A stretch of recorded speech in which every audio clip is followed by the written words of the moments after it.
John Lennon and the Plastic Ono Band. Never heard it, but today that all changes. We're going to be listening to side one, and song number one is Mother.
So I think I've actually heard this song before because it plays right before a show starts. It's part of a show, the intro, and I normally don't pay attention to the intro, and I didn't pay attention to this music or the lyrics, but now sitting here listening to what he's saying, it's so heartbreaking, actually, this sense of abandonment and betrayal.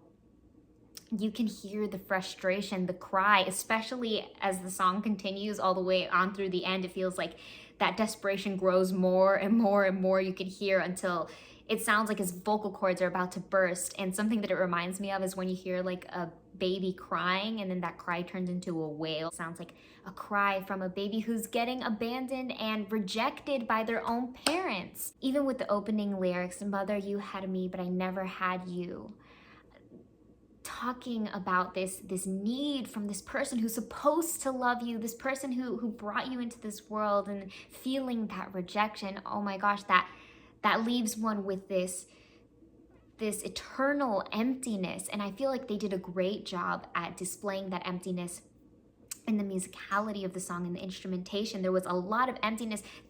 The musical instrumental line was extremely bare. The piano line just pretty much repeated the same chords over and over again. There were times where we had like a little sequence up, then back down, and it was just the same chords over and over. They did serve their purpose and they moved the song along, but it just was very empty. It felt empty, and it placed all this concentration on the vocal. Right at the top, it feels like we have some sort of bell or like a clock or some sort of grand percussive element that feels very important.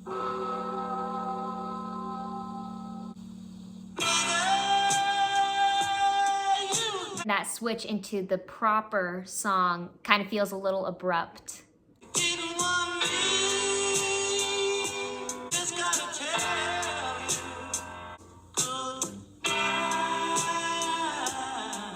And even though the prominence is placed on the vocal, the bass line comes through very nicely. It has that really pretty hum. And even in the vocal line, there's a lot of space. I think it's for the purpose of conveying that empty feeling. I can tell my new life is going to be fixing this thing because it keeps falling now. I don't know what's going on. The screeches and the shrieks start becoming wilder as the song progresses. They really start getting crazy. And even though it's kind of a mix between a little bit frightening to me, a little bit funny, it's really devastating. It's really devastating, and it's absolutely perfect for the message of this song. I think John Lennon did an amazing job. So even though we're off to a more tragic start, I'm holding on to the hope for some sunshine eventually at any point. Song number two is Hold On.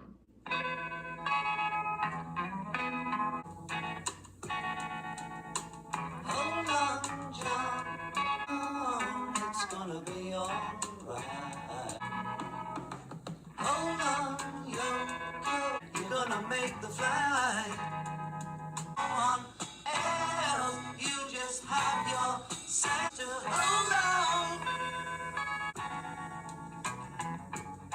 Okay.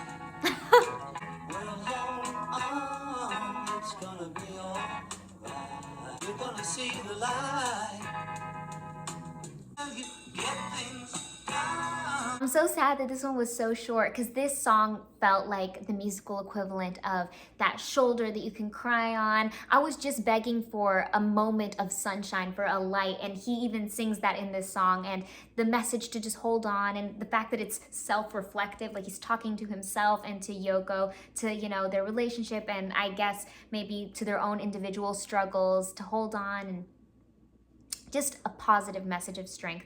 This was really great. He kind of kept that bare, minimal feeling alive from Mother, but obviously there was a little bit more things going on. This one a little bit more musically involved.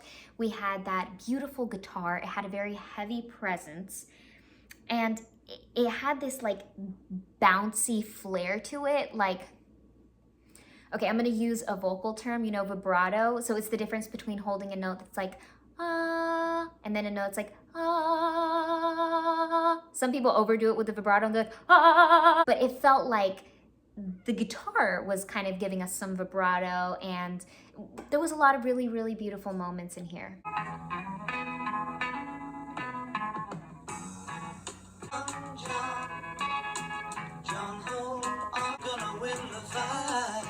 Line in the instrumentation is beautiful where it goes musically, but then the vocal melody is so gorgeous in the way it just sits on top.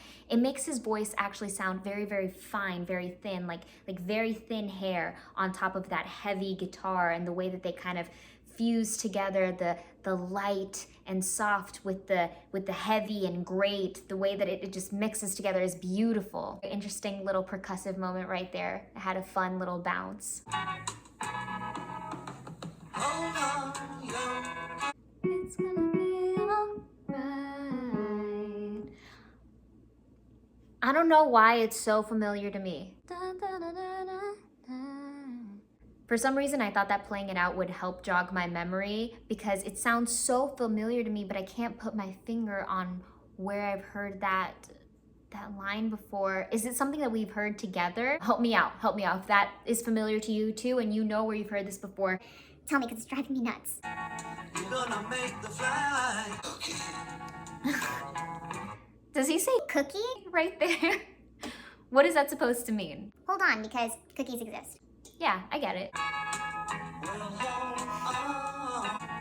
You're gonna see the light. Every time he has that melody right there in the verse, the da da da da da da da, it kind of gets very Bee Gees-esque for me. I guess it's the way it's sung rhythmically, and the pitches, the way it's kind of repetitive, and the delivery, but it's beautiful, so beautiful. And I love how he switches it over to the world. You know, he makes it internal first. He's speaking to himself, then he's speaking to his loved one, and then he's telling us all to hold on. Song number 3, I Found Out. I told you before that brother, baby alone. I found out that I showed what I've been through. Now that I found out, I know I could cry. I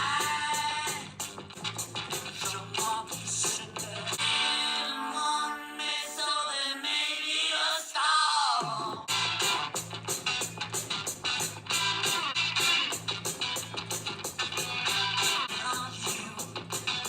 Just keep me crazy on you. Feel on me.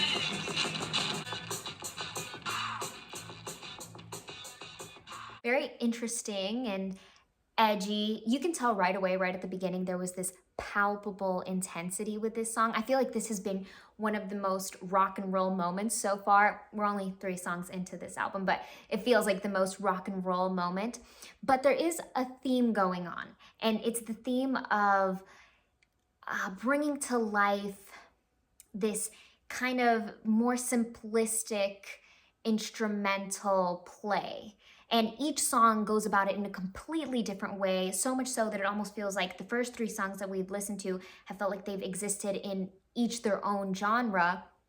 So it's very interesting the approach that's being taken here, because this one does feel simple, but simple in a new way, in this rugged. The picture that this creates in my mind is, you know, motorcycle, leather jacket, rough rock and roll. And I think the elements that really influenced this vision for the song was the distortion in both the guitar and the vocal. The vocal had some sort of echoey reverberation effect, and the way that they played together created this intensity, and at first that was all we got to hear. Starting the song off like this gives it a very bold and striking entrance.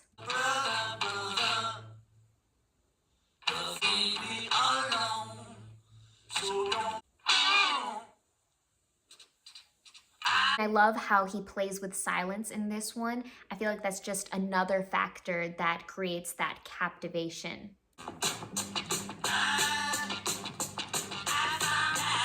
And as soon as those drums and that percussion is introduced, it adds this flavor, this spice.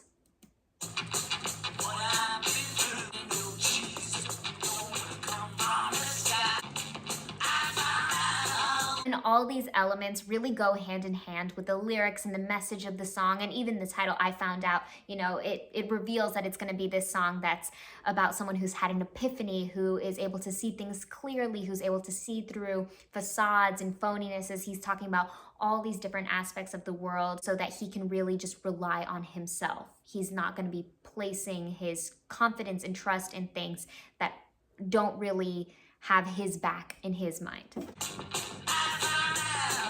And there's really interesting activity down in the bass too.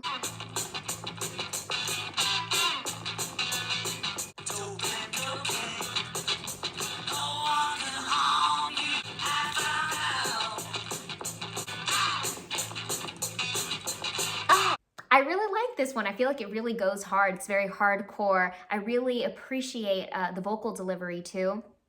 Aside from the vocal effect where it's kind of echoey, I feel like John himself manipulated his voice to have this nonchalant, hardcore factor. Like, he has a little bit of rasp on there, but it's very consistent throughout. It's very consistently placed, and it doesn't feel like he's going super hard out of his way to be like this. It feels like it's very, very calm, which adds to that cool effect. Número 4 is Working Class Hero. You can sing along if it's a song you know. Número 4 is Working Class Hero. As soon as you're born, they make you feel small, giving you no time instead of it all. Pain is so big you feel nothing at all. A working class hero is something to be, and they hit you at school. Hate you if you're clever, and they despise a fool. Follow their rules. Shouldn't scared you for 20 odd years. Pick a career, dope with religion, and sex and TV. Peasants as far as I can see. At the top they are telling you still, you must learn how to smile as you kill. A working class hero is something to be. Want to be a hero, well just follow me.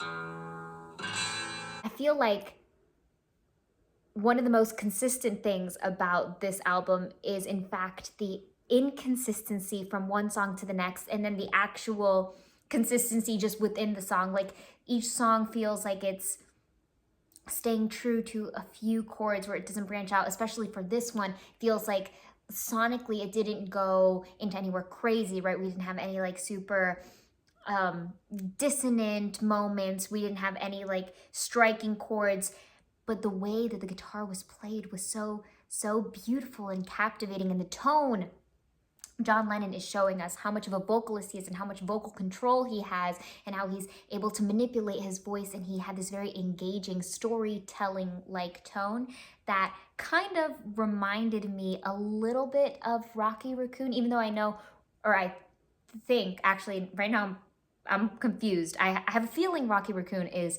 Paul McCartney, right? It feels like John is taking that approach, except this time, this isn't like a narration, this isn't some fable story. In a way, it feels like he's keeping the message alive from the song before, even though sonically they exist in two completely different worlds, right? We had that heavier, intense rock feeling. This one was more like this beautiful guitar that felt like a flowing water stream, but it was very consistent and gorgeous, and his tone felt very high stakes, right? It felt like we were hanging on to every word. Every word was extremely significant, but that message was very prevalent of the schemes that are played throughout our lives. And that was sort of the message of the song before, about how as soon as we're born, the world that we've established today kind of tries to take control of us from the time we're born and when we're really young in school. And we're just going through these systems that were already set in place for us, and you just have to be a good person and a good little team player and play along and not question it. And not only is he telling us how things are, he's also giving his opinion to us as well about how he feels everything's a bit of a sham. But I think one of the biggest differences in I Found Out and Working Class Hero is that in I Found Out, it felt very like self revelation, like he's having an epiphany moment, and it's more centered around his own mind and about the way he thinks about things. And in Working Class Hero, it feels like he's conveying a message, like this is meant for the world. He's sharing something, he's telling us something. It's very important, like a cautionary tale. This one was very beautiful and enchanting. I really liked it a lot. We've reached the final song of the night, Isolation. And I feel like this concept of isolation is something we're all familiar with now after these 2 years.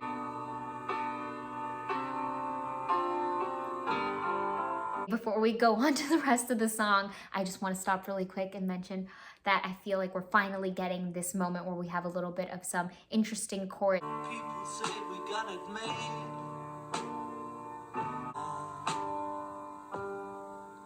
Isolation. Everybody got to have a home.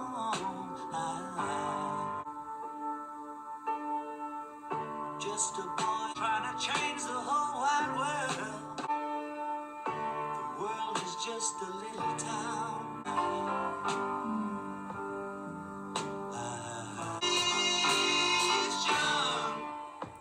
Expect you. You've caused so much pain. You're not to blame. Dim of the insane. We're afraid of everyone. The sun will never disappear.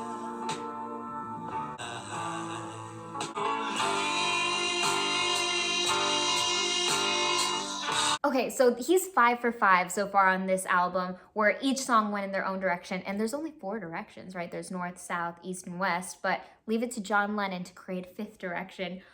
Just amazing, amazing, so beautiful. I love that, we started to get some colorful chords in there. He added that spice, he added some dissonance, some, they were very biting, some sevenths, and a very bluesy feel. A very, very bluesy feel, which I feel added so much warmth to this side and was a great way to end the side.